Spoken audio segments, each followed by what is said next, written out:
तो sir Ram Ram ji. Ram Ram. Sir पहले एक बार आप अपना छोटा सा परिचय दे दीजिए। मैं भारतीय कृषि अनुसंधान संस्थान किसान भाई सभी लोग जानते हैं, यह संस्थान पूसा के नाम से जाना जाता जी है। सर। किसान भाइयों को मैं यही कहूँगा कि कोई भी खेती करें जी सर। वो बाज़ार के अनुसार करें। जी, मार्केटिंग उसके पास सर। और जैसे खेती के साथ किसान भाई क्या क्या एक्टिविटी कर सकता है जिनसे मुनाफा और मिल IFS जाए? सिस्टम, जिसे आप पूसा के अंदर जाएंगे जी। देखेंगे तो एक मेले ग्राउंड के पास जी। सब्जी के मामले में क्या होता है, किसान भाई लोग एक तरफ से ही पूरी की पूरी एक ही फसल लगा देते हैं। जी, वो इतना लगा देता है कि उसका मार्केट जीरो आ जाता खेती, है। जी, एक पछेती खेती जी। और एक समय की खेती। ये किसान भाई अपनी सेहत के साथ साथ दूसरे की भी सेहत का ख्याल ज़्यादा जैविक खेती की तरफ अगर किसान भाई बढ़ेंगे तो उससे अपने स्वास्थ्य के साथ हमारे भाइयों का भी स्वास्थ्य का ध्यान रखें। हम यही कोशिश करते हैं कि किसानों को कम लागत में अच्छा प्रॉफिट मिले, और मैंने ये यूट्यूब चैनल भी इसी पर्पज से स्टार्ट किया था। अब आप जैसे गुरुदेवों का हमारे पर सहारा है तो हम आगे बातें पहुंचा रहे हैं। जमीन का आकार अगर घट रहा है तो ऐसे में सबसे बड़ी चीज़ किसान भाइयों को ये चाहिए कि मिलजुल करके खेती करें। तो अकेला चना भाड़ नहीं फोड़ता। बिल्कुल। कोई भी कार्य दिल से करना पड़ेगा, सहयोग से करना पड़ेगा और निष्पक्षता पूर्वक करना पड़ेगा, ईमानदारी से करना पड़ेगा। तभी कोई संस्था चलती है ना कि God helps those who helps themselves. जी सर। ईश्वर उसी की मदद करता है जो खुद अपनी मदद के लिए कहना कि जैसे मकान बनाते हैं उसकी नींव मजबूत हो, नींव मजबूत होती है। तो नींव ही कमजोर रह जाएगी तो अपन को बीज ही अगर कमजोर मिल जाएगा तो फिर प्रोडक्शन का तो सर क्या ही कहना। राम राम जी किसान भाइयों, आज मैं IARI न्यू दिल्ली के अंदर आया हूँ और सर भी किसान फैमिली से जुड़े हुए हैं। हमारा मुलाकात हुई तो इंट्रो हुआ तब बड़ा अच्छा लगा और सर के पास टाइम लिया और टाइम दिया। अभी सर का नाम विजय भान सिंह जी है और STO की पोस्ट पे अभी यहाँ कार्यरत हैं। इनका नॉलेज बहुत अच्छा है, तो अभी मेरे को लगा कि किसान भाइयों के सामने ज़रूर शेयर करना चाहिए। तो सर राम राम जी। राम राम। सर पहले एक बार आप अपना छोटा सा परिचय दे दीजिए। मैं भारतीय कृषि अनुसंधान संस्थान किसान भाई सभी लोग जानते हैं, यह संस्थान पूसा के नाम से जाना जाता जी है। सर।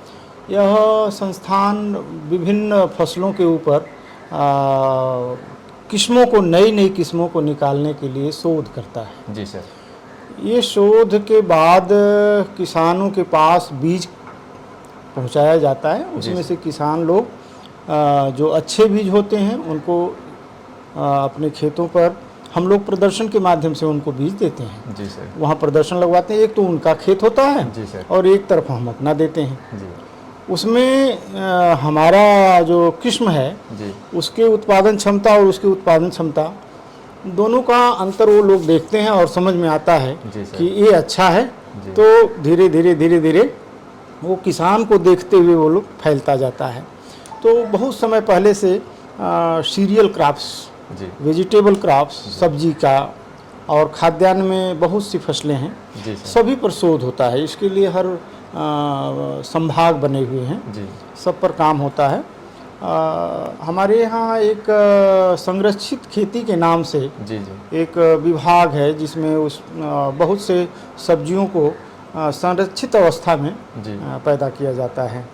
और आज के समय में किसान भाइयों को मैं यही कहूँगा कि कोई भी खेती करें जी सर, वो बाज़ार के अनुसार करें। जी, मार्केटिंग उसके पास बिना बाज़ार का सर्वे किए किसान भाई न करें। सर जैसे एक्चुअली हम राजस्थान से आते हैं और राजस्थान में क्या पानी की कमी हो रही है, यानी पानी कम होता जा रहा है। अब जैसे माइक्रो इरिगेशन का सिस्टम भी चल गया, ड्रिप वगैरह, पर फिर भी कहीं कहीं पानी इतना ख़त्म हो चुका है कि पानी नहीं कर बहुत। ऐसा क्या करें कि वो भी ऐसे में आपके यहाँ तो राजस्थान में ज़्यादातर बौछारी सिंचाई का सिस्टम है। जी सर, स्प्रिंकलर बौछारी सिंचाई जिसको हमारे फुहारा बोलते हैं, फुहारा के माध्यम से करते हैं। और बहुत से ड्रिप इरिगेशन जो कि जड़ों में हमारे प्रधानमंत्री मोदी जी भी कहते हैं ना जी कि मोर क्रॉप वन ड्रॉप, मतलब इस तरह की एक बात है कि आपकी एक बूंद से आपकी फसल कितना ज़्यादा से ज़्यादा ले सकते हैं, वो एक कॉन्सेप्ट है। एक उसमें जड़ों के पास जो आपका ड्रिप इरिगेशन के माध्यम से पानी जाता है, पानी की बहुत बचत भी होती है और फसल उसका जो है उपयोग भी ज़्यादा करते हैं। जी सर। तो जो संरक्षित खेती का है, आपके राजस्थान में पानी की समस्या ज़्यादा है। जी सर। तो वहाँ पर संरक्षित खेती काफ़ी लाभदायक है और हमारे समझ से आपके यहाँ बहुत से लोग कर भी रहे हैं जी संरक्षित खेती। इसमें खीरे का उत्पादन ले रहे हैं, जी खीरे के साथ शिमला मिर्च है। जी जी सर। और बहुत से लोग जो हैं टमाटर की फसल भी लेते हैं। जी सर, बहुत। और इसमें बहुत कम पानी के इस्तेमाल से अधिकतम लाभ ले लेते हैं लोग, जो कि संभव नहीं है राजस्थान के क्षेत्रों में कि बहुत पानी की ज़्यादा संसाधन भी नहीं है। जी सर। और ऐसी स्थिति में धान गेहूं उगाने की बजाय, धान तो होता ही नहीं, जहाँ पर जल संरक्षण हुआ होगा वहाँ पर थोड़ा बहुत अगर करते होंगे तो मैं उतना तो नहीं बता सकता, लेकिन जहाँ तक ये है कि धान तो है नहीं फसल आपकी, इसमें सरसों है, गेहूं है और प्याज है। ऐसी ऐसी फसलों के बाद भाई जो कि जीविकोपार्जन के लिए तो हमारी ज़रूरी है ही, इसके साथ साथ सबसे बड़ी चीज़ है कि सब्जी पर किसान अपने को धीरे धीरे करके ले जाएं। और सब्जी में भी किचन गार्डन, जैसे नज़दीक के शहर हैं, ऐसे शहरों में किचन गार्डन का कॉन्सेप्ट बहुत अधिक है सर। और जैसे खेती के साथ किसान भाई क्या क्या एक्टिविटी कर सकता है जिनसे मुनाफा और मिल जाए उनको? किसान देखिए, सबसे बड़ी चीज़ ये है कि कृषि विविधीकरण आता है, जिसमें क्या कहते होता है हैं ये डाइवर्सिफिकेशन इन एग्रीकल्चर।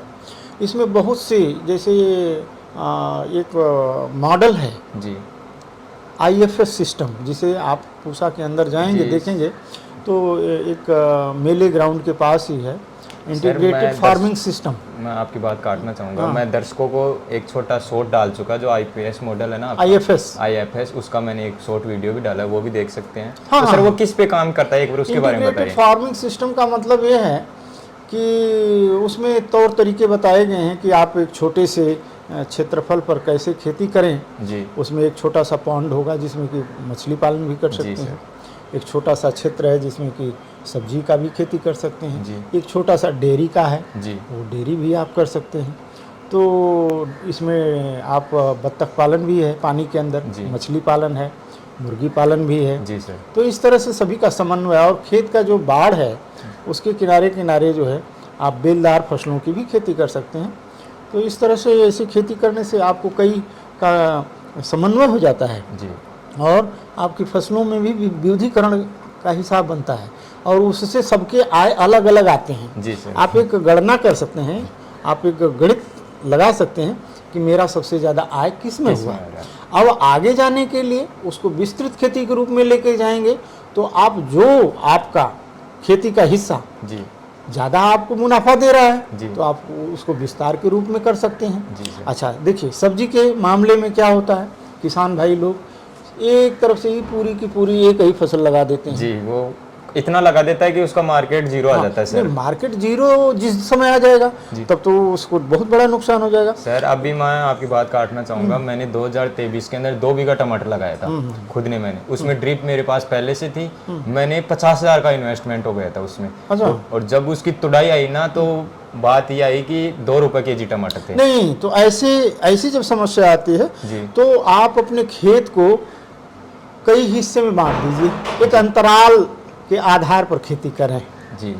अंतराल का मतलब कि आज आपने टमाटर की एक लाट जी आज लगाया जी, 20 दिन के बाद एक लगा दें जी, और कुछ 25 दिन के बाद लगा दें। इस तरह एक सीढ़ी नुमा आप अपने, जिससे फिर लगातार चलता रहे और उसमें रिस्क कवर रोटेट होता रहे। कहीं जिस दिन आपका 2 रुपया हो गया तो थोड़ा रुका तो वो आपको कवर कर लेगा। जैसे सर ये IFS आपका मॉडल है, हाँ, तो इसमें टूरिज्म वाला भी हो सकता है के लिए, तो मैं उतना उस पर मैं नहीं कहूँगा क्योंकि पहले अपने आप को देखिए जी, और वो तो बहुत बड़े ज़्यादा निवेश की बात है। नहीं, जैसे नॉर्मली वहाँ शांति के लिए बैठने वाले आ जाएं, वहाँ 2 टेबल लगा दें। नहीं, वो भी है आपका। आज के समय में कृषि में टूरिज्म भी ज़्यादा हिस्सा ले रहा है जी, एक टूरिज्म भी इसमें एक पनप रहा है, जी जिसके माध्यम से किसान एक अतिरिक्त आय ले सकते हैं। जी सर। तो उसके लिए थोड़ा सा जो परिकल्पना है एक अलग ढंग से होगी। जी जहाँ तक खेती करने की बात है तो किसान भाई सब्जी की खेती में एक कहते हैं ना कि अगेती खेती, जी एक पछेती खेती और एक समय की खेती। 3 समयों पर आधारित है, अगेती, पछेती और समय से। तो सबसे अगर अधिक आय लेना है किसान भाइयों को जी। तो अर्ली, जिसे कहते हैं अगेती, जी अगेती खेती करें। और इसके बाद या तो सबसे पीछे चले जाएं, जी जब सारी फसलें नई मार्केट में उपलब्ध हैं, जी ऐसे समय का चुनाव करें। जी तो ऐसी सब्जियां भी जब मार्केट में उपलब्ध कराएंगे किसान तो उसका भी रेट बहुत अच्छा मिलेगा। जी सर। तो अच्छा, दूसरी चीज़ कुछ बाजार को देखने में हमने पहले ही बताया था मार्केटिंग कि वाला तो- मार्केट को बिना देखे किसान भाई सब्जी न लगाएं और उसका चयन भी न करें। जी सर। जैसे कुछ रंगीन सब्जियां हैं, जी कम प्रचलित हैं। जी देखिए, वैसे परंपरागत सब्जी तो सबकी ज़रूरत है, जी सर। भाई सब्जी के बिना हमारा जो है किचन अधूरा है। जी बिल्कुल। तो कहीं भी हो, शहर हो चाहे गांव हो, उसके लिए हमारे को सब्जी में प्रचलित और कम प्रचलित जी सर। सब्जियों का चुनाव करना पड़ेगा, और वो भी मार्केट के अनुसार, जी सर। बाजार भाव के अनुसार। अगर बाजार में है आपका जी तो आप उसमें कुछ कलर्ड सब्जियों को भी ले लें, जी सर। एक्जोटिक वेराइटीज़, जी बिल्कुल। जिसे कहते हैं विदेशी सब्जियां। जी। जैसे उसमें ब्रोकली ले लें, लाल पत्ता गोभी ले लें, लाल मिर्च। शिमला पीली मिर्च में मिर्च। लाल मिर्च। जी और ऐसे सब्जियों को पैदा करने के लिए संरक्षित खेती का सहारा लेना पड़ेगा। और सर मैंने आपका वहाँ मॉडल भी देखा जो हाँ। टमाटर थे, हाँ। वो नामदारी का, हाँ। उसकी 10-10 मीटर लंबी बेल है, तो 10 महीने उसका प्रोडक्ट। ऐसा आपने काम किया है तो ये तो बहुत इस ही। तरह से जो सब्जी का अगर किसान काम करते हैं एक अंतराल बनाते हुए जी और बाजार की मांग के अनुसार जी और वहाँ के जो स्थानीय जी मांग को देखते हुए जी कि स्थानीय मांग क्या कहता है, जी। उसके अनुसार चलें। और नज़दीक का जी। बाजार जो है वहाँ की क्या मांग है उसका भी अध्ययन किसान को बिल्कुल। बहुत ज़रूरी है। अगर ऐसा अध्ययन नहीं करते जी। हैं और किसान बिना सोचे समझे अगर खेती करते हैं फिर तो उनको फायदे की जगह नुकसान हो जाएगा और आर्थिक स्थिति उनकी जो है, क्योंकि बीज का लागत भी बहुत ज़्यादा है, जी। उसमें ज़्यादा से ज़्यादा वो है। और इसके साथ साथ मैं एक बात और भी कहूँगा कि किसान भाई अपनी सेहत के साथ साथ दूसरे की भी सेहत का ख्याल जी। रखें। जैसे कीटनाशकों का बहुत अंधाधुंध प्रयोग भी नहीं करें, और इसमें जैसे कुछ बायो फर्टिलाइज़र हैं, जैविक खाद, जी। उसका भी इस्तेमाल करें। और जैसे नीमाजोल है, जी जी इसका भी प्रयोग करें कीड़ों को मारने के लिए। जी। और ज़्यादा से ज़्यादा जैविक खेती की तरफ अगर किसान भाई बढ़ेंगे तो उससे अपने स्वास्थ्य के साथ हमारे भाइयों का भी स्वास्थ्य का ध्यान रखेंगे। इससे हमारा किसान भी समृद्ध होगा जी। और हमारा देश भी समृद्ध होगा और हमारा पूरा समाज और पर्यावरण भी समृद्ध होगा। सर, हम यही कोशिश करते हैं कि किसानों को कम लागत में अच्छा प्रॉफिट मिले, और मैंने ये यूट्यूब चैनल भी इसी पर्पज से स्टार्ट किया था। अब आप जैसे गुरुदेवों का हमारे पर सहारा है तो हम आगे बातें पहुंचा रहे हैं। और सर मैं एक बात और पूछना चाहूँगा, आज क्या किसानों की ज़मीन क्या घट रहे हैं? क्योंकि एक पहले अपने दादाजी एक थे, हम उनके 3 भाई हो गए, तो ज़मीन का आकार घट रहा हाँ, है। ज़मीन का आकार अगर घट रहा है तो ऐसे में सबसे बड़ी चीज़ किसान भाइयों को ये चाहिए कि मिलजुल करके खेती करें जी और उस खेती का को सीधे कहें कि एक सहकारी रूप में, जी। सहकारी खेती, कोऑपरेटिव। तो इसको आज के समय में ये एक एफपीओ है जी ना, फार्मर्स प्रोड्यूसिंग ऑर्गेनाइजेशन, जी सर। Farmer producer organization. जी। तो किसान लोग अगर पैदा करते जी। हैं और उसको अगर छोटा छोटा जोत है तो जी। पैदा करने के बाद सब लोग एक जगह अपने उत्पाद को बेच सकते हैं। गाड़ी में रखें और एक साथ उसकी मार्केटिंग करेंगे। मार्केटिंग करने से अच्छा सबसे बड़ी चीज़ है एफपीओ पर किसानों लोगों को सरकारी अनुदान भी मिलता है। जी सर। अभी सर मैंने अभी एक एफपीओ देखा था अंजीर का, जो महाराष्ट्र के अंदर था, अंजीर डूमे के नाम से फेमस है वो क्या नॉर्मल किसान 50 रुपए केजी बेच रहे थे वहाँ, वो 100 रुपए केजी ले रहा है अंजीर, किसानों को फायदा हो रहा है, और आज अंजीर किंग के नाम से जाने जाते हैं। बिल्कुल, और बिल्कुल। उनके एफपीओ को अभी 5 करोड़ का सब्सिडी हुआ है सर। तो इस तरह से जो किसान देखिए कहते हैं ना कि एकता में बल होता है। वो तो है ही सर। इस पर बहुत सी कहानियाँ हैं, किसान भाई भी जानते हैं। जी सर। और इसको जानने के बावजूद भी अगर इसको नहीं अपनाएंगे, अगर समूह नहीं बनाएंगे, जी सर। तो अकेला चना भाड़ नहीं फोड़ता। बिल्कुल। तो इसलिए किसान को चाहिए कि एक साथ मिल करके अगर सब्जी की खेती करते हैं, उसको मार्केट पहुंचाते हैं, और उसका जो भी लाभ आता है उसका सबको बराबर हिस्सों में निष्पक्ष रूप से अगर वो कर दिया जाए, दे दिया जाए, तो सभी लोग समृद्ध हो सकते हैं। लेकिन ऐसा है, बहुत सी सहकारी संस्थाएं चली, जी सर, लेकिन उसमें किसान भाई ही लोग अगर निष्पक्ष नहीं होंगे जी, तो कोई भी संस्था नहीं चल सकती है। जी सर। इसलिए कोई भी कार्य दिल से करना पड़ेगा, सहयोग से करना पड़ेगा और निष्पक्षता पूर्वक करना पड़ेगा, ईमानदारी से करना पड़ेगा, तभी ही कोई संस्था चलती है, चाहे वह आपका एफपीओ हो, चाहे आपका कोई और संगठन हो। जी सर। इन्हीं सपनों के साथ मैं चाहूँगा किसान भाई अपना कहा गया है ना कि God helps those who helps themselves. जी सर। ईश्वर उसी की मदद करता है जो खुद अपनी मदद के लिए तत्पर होता है। सर का बहुत बहुत धन्यवाद सर, आपने छोटे से बच्चे को टाइम दिया। ये सर बहुत वरिष्ठ साइंटिस्ट हैं, ऐसे सरों का सानिध्य मिलना बहुत ज़रूरी है मेरे लिए तो, क्योंकि सर मैं आपके जैसे सरों से पढ़ के और तभी मैं सोचा क्यों ना किसानों को बताया जाए। अभी सर एफपीओ वगैरह का पता नहीं किसान भाइयों को, इसमें कितनी सब्सिडी मिल जाती है, कितना बड़ा अमाउंट मिल जाता है।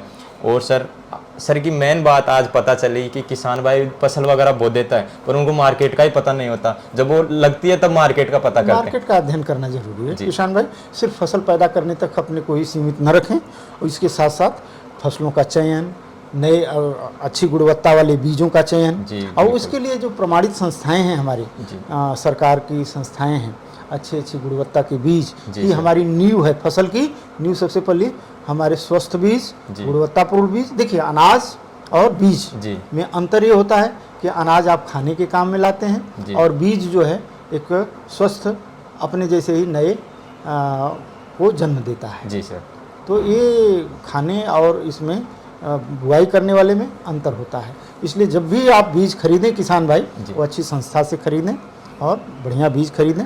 सर गुणवत्ता युक्त बीज ही हमारा नींव है, अपने कृषि का यह आधार है। सर बहुत इंपॉर्टेंट बात बता रहे हैं कि कहते हैं ना कि जैसे मकान बनाते हैं उसकी नींव मजबूत होती है, तो नींव ही कमजोर रह जाएगी तो अपन को बीज ही अगर कमजोर मिल जाएगा तो फिर प्रोडक्शन का तो सर क्या ही कहना। अभी IRI के अंदर अपन उन्नत प्रकार के बीज भी ले सकते हैं, यहाँ जो सस्ते रेट पे मिलते हैं। जो भी फसल बोते हैं उससे पहले यहाँ पे काउंटर लगता है, वहाँ अपन बीज ले सकते हैं और हम आगे भी आपको ऐसी ही जानकारी देते रहेंगे। ये सूचना अगर आपको अच्छी लगी तो और ग्रुप शेयर तक जरूर करें तो किसानों को लाभ मिल सके, क्योंकि हम ऐसे ही गुरुदेवों का और इंटरव्यू डालते रहेंगे और अपन आपके सामने प्रस्तुत करते रहेंगे। धन्यवाद। राम राम साहब।